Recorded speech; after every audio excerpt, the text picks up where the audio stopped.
Good morning class. Welcome to my YouTube channel. How are you? Everything is good? Okay. Earlier we why management is very important. Basically introduction of management we are discuss. ये सब concept के अलावा अब हम लोग जो further topic discuss करने वाले हैं इसको अभी हम लोग समझते हैं. क्लियर? जिसे हम लोग एक पीपीटी के थ्रू समझेंगे कि मैनेजमेंट के अंदर और कौन कौन सी टॉपिक है. Nature of management, level of management, why coordination is very important, everything we will discuss in PPT. Clear? So student, if you observe, you will realize that each and every activity we do management involves management. So management is the process of getting things done effectively and efficiently. You know very well, effective means completion of given work in the required time, plus efficient means completion of work with minimum cost. Clear? So effectiveness and efficiency both are very important for management. Clear student? There is a balance between effectiveness and efficiency. Next topic is characteristics of management. In order to know the concept of management completely, it is important to bring to light the key feature of management, which are discussed. Management is pervasive, management is multidimensional, management is a continuous process, management is a goal-oriented process, management is a purposeful activity as it is initiated and carried out consistently to achieve a predetermined end or an goal. Clear? Next, management is pervasive means management in practice has universal applicability as it is relevant to all types of organization like economic, social, political, or all size of organization, small organization, medium organization, large organization, and at all levels of management like top level, middle level and lower level. So it is called management is pervasive. Next is management is multidimensional because management includes managing work, people and operation. Clear? Next, management is a continuous process because management is an ongoing and never ending process. Next, management is a group activity because management जो है वो एक individual person के लिए नहीं होता, वो पूरे ग्रुप के लिए होता है. Clear? Next is a management is a dynamic function. Students, management can not follow traditional techniques. Instant it adapts to the changes and prepare strategies to achieve the best in the given situation. Clear? Next, management is a intangible. Students, management can be felt and experienced but not seen. Clear? So management is intangible. So student, इस तरीके से हम लोगों ने characteristics of management complete किया. Next topic is objective of management. Each organization has its own set of objectives and goals. For successful survival and growth of an enterprise, management has to achieve all objectives, may it be organizational, social, and personal or individual objective. Clear students? Basically, objectives are those end points for the attainment of which all the activities are undertaken. Clear students? First objective of management is organizational objective or economic objective. To achieve this, organization must fulfill the economic objectives of survival, profit and growth. Three main elements of economic objective. Clear student? Second objective is social objective. Social objectives of management involves creating economic values for the society. Students, अगर present time में देखें तो हर एक management अपनी company के लिए social objectives को create करता है. The next objective is personal objective. Every business enterprises works as a team consisting of individuals. तो इस तरीके से एक ऑर्गेनाइजेशन में ये सारे ऑब्जेक्टिव इंपॉर्टेंट हैं. नेक्स्ट टॉपिक हमारा है इंपॉर्टेंस ऑफ मैनेजमेंट, जो हमारा ये बताता है कि मैनेजमेंट की क्या इंपॉर्टेंस है. Management helps in achieving group goals. Management increases efficiency. अगर मैनेजमेंट अच्छे से करेंगे तो हमारी एफिशिएंसी इंक्रीज कर जाएगी. क्लियर है student? Management creates a dynamic organisation. With the changing business environment, management reviews its goals, changes its business strategies, and adopts new technology. Clear, student? And management also helps in achieving personal objective. And management helps in the development of the societies. Clear, student? Why? Because management of an organization directly and indirectly works towards development of society. Clear? This is the importance of management. Next important topic is nature of management.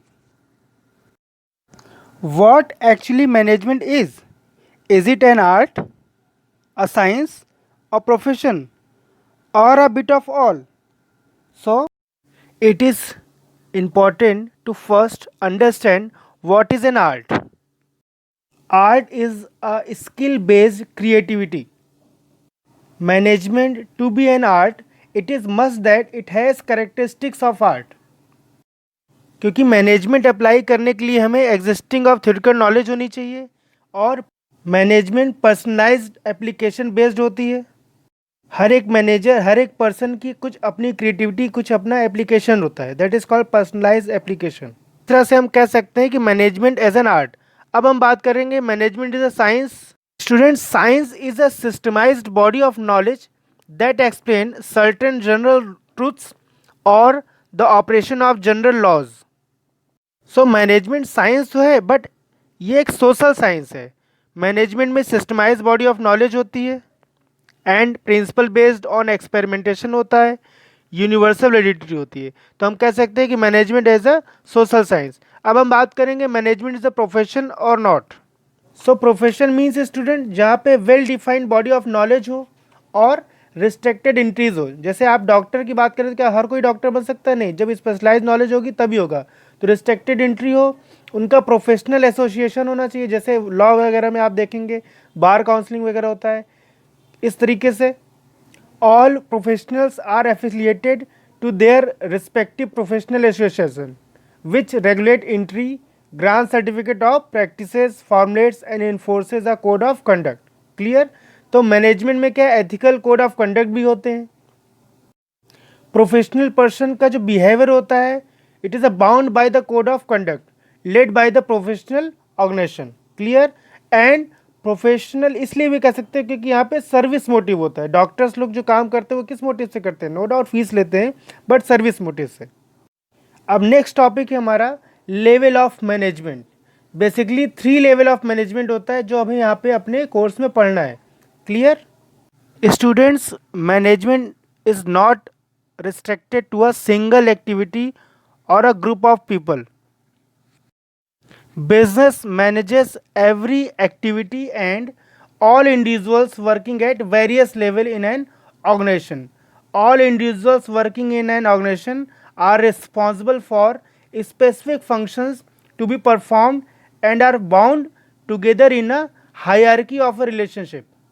So, in the order of hierarchy, there are 3 levels of management. First, top level of management. Top management of an organization includes all such individuals who are responsible for taking core and crucial decision for the organization. For example, the chairman, the chief executive officer, the chief operating officer, etc. Student, कुछ important functions हैं जो कि top level management के द्वारा किया जाता है. They formulate the overall organisations goals and strategies. They also coordinate the activities of different department. Clear students? Second level of management, middle level of management. Students, middle level of management is responsible for implementation and controlling the plans and strategies developed by top level of management. Basically, they act as a link between top level of management and lower level of management. So, they ensure that their department has the necessary staff. Middle level management assign duties and responsibilities to their personnel. They motivate the people in their department to achieve desired objective. कौन लोग होते हैं हमारे middle level management? मान लीजिए हमारे school में head of the department हो गए, या कोई फैक्ट्री हेड्स हो गए, ऑपरेशनल मैनेजर, ये सारे हमारे मिडिल लेवल ऑफ मैनेजमेंट होते हैं. ठीक है, जो top level and lower level management के बीच में एक पुल का काम करते हैं. Clear? Next level of management है हमारा लोअर लेवल ऑफ मैनेजमेंट, या फिर इसे हम सुपरवाइजरी और ऑपरेशनल मैनेजमेंट भी कह सकते हैं. ये हमारा सबसे लास्ट लेवल ऑफ मैनेजमेंट होता है. इन organisation suppose that supervisor, foreman, line manager etcetera, ये सारे लोग आपके लोअर लेवल ऑफ मैनेजमेंट के अंदर आते हैं. So basically they are responsible to maintain safety standards and provide proper working conditions to the workforce. जो हमारे लेबर होते हैं उनसे सारा काम करवाने की जो रिस्पॉन्सिबिलिटी होती है वो लोअर लेवल ऑफ मैनेजमेंट की होती है. क्लियर हो गया? Next topic is functions of management. जब हम बात करते हैं कि हमें मैनेजमेंट करना है, तो बेसिकली मैनेजमेंट में हमें क्या करना है, that is called functions of management और process of management. So the main aim of management is to achieve the organizational goals using the organizational resources most effectively. In order to get things done as desired, the management performs functions like planning, organizing, staffing and directing and controlling. Clear student?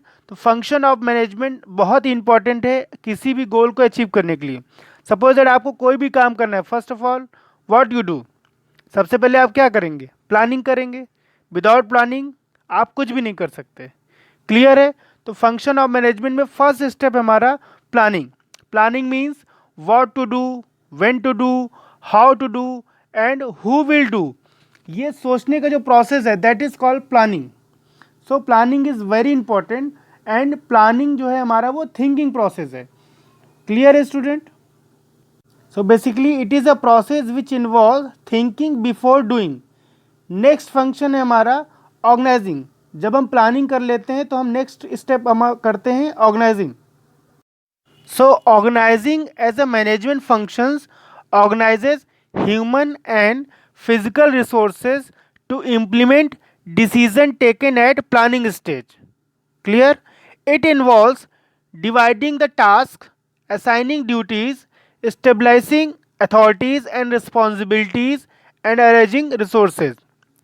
All right? After organizing, next step is staffing. Staffing as a function of management involves recruiting people and right qualification and experience for the right job at the right time.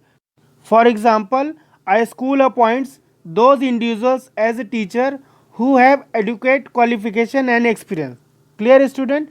अब next step हमारा है directing. Directing word direction से मिलता जुलता है.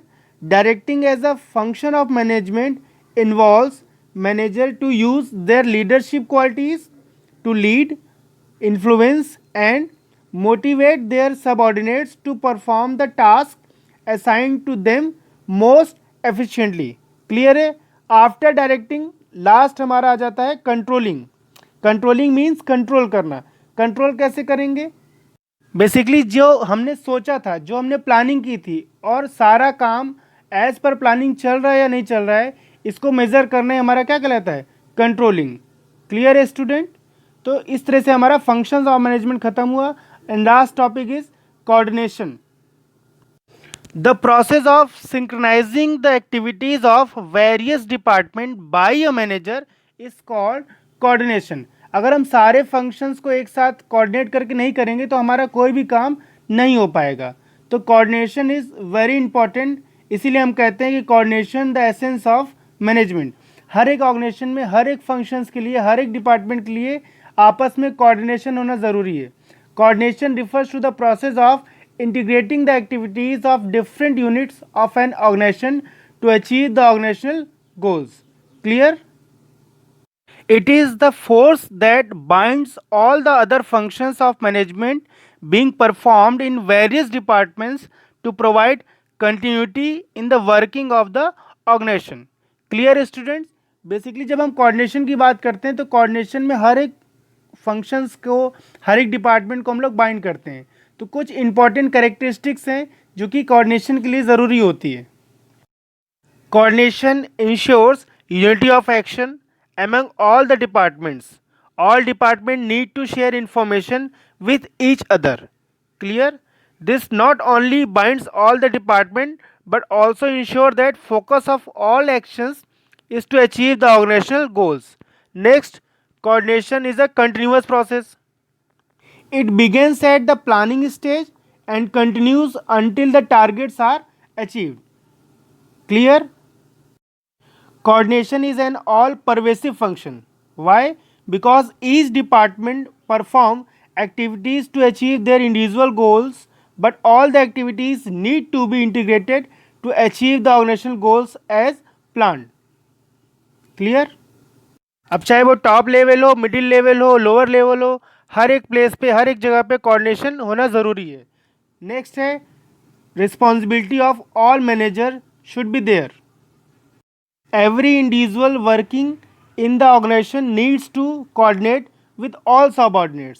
Top level, middle level से middle level, lower level से हर एक अपने आप में कोऑर्डिनेशन करे, वरना क्या होगा, जो प्लानिंग कर रहे हैं, जो ऑर्गेनाइजिंग कर रहे हैं, उनके आपस में कोऑर्डिनेशन नहीं होगा और चीज़ों की वेस्टिंग होना स्टार्ट हो जाएगी। And last, coordination is a deliberate function. A manager has to coordinate the efforts of different people in a different manner. Clear? Coordination provides positive direction to the efforts of individuals working as a group. अब हम बात करेंगे importance of coordination की। तो coordination is very important in an organisation. Coordination provide growth. ठीक है, अगर हम कोऑर्डिनेशन करेंगे तो सारी चीज़ें सही से मैनेज हो पाएंगी और कोई भी ऑर्गेनाइजेशन आराम से ग्रोथ कर पाएगा। And coordination provide functional differentiation. जब हम कोऑर्डिनेशन की बात करते हैं, हर एक सेक्टर में HODs करते हैं या फिर डिफरेंट डिपार्टमेंट्स आपस में कोऑर्डिनेशन करते हैं।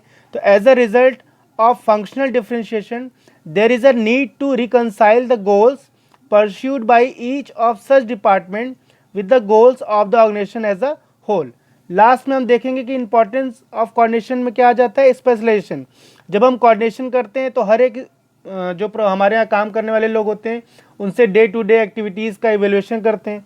ठीक है, more number of specialist are developed in the present day organisations, therefore in order to integrate the different approaches. Clear है? तो इस तरीके से ये थे हमारे importance of coordination, growth in the size, functional differentiation and specialisation. Clear है? अब हम बात कर रहे हैं कि जो हमारा मैनेजमेंट का जो कॉन्सेप्ट चल रहा है, ट्रेडिशनल कॉन्सेप्ट क्या था और आज जो हमारा मैनेजमेंट इन 21 सेंचुरी वो क्या है। तो आज के दौर में अगर हम बात करें, जहाँ पे हमारा ग्लोबलाइजेशन चल रहा है, वहाँ पे मैनेजमेंट बहुत ही प्रोफेशनल वे में चलने लगा है। स्टार्टिंग में जब हम ट्रेडिशनल बात करते हैं तो वहाँ पे मानते थे कि मैनेजमेंट एज एन आर्ट है। ठीक है, और वो गॉड गिफ्टेड होता है, हर कोई मैनेजमेंट नहीं कर सकता, जैसे सिंगर की बात करते थे पहले।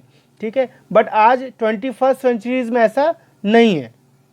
मैनेजमेंट को बहुत ही बड़े वे में रीडिफाइन किया गया है। ठीक है, एडवांस टेक्नोलॉजी, इन्वायरमेंट, इस तरीके से। क्लियर है? तो इस तरीके से हमारा मैनेजमेंट का कॉन्सेप्ट यहाँ पे क्लियर हो जाता है। All right, so I think your concept will be very clear. How many topic we will discuss?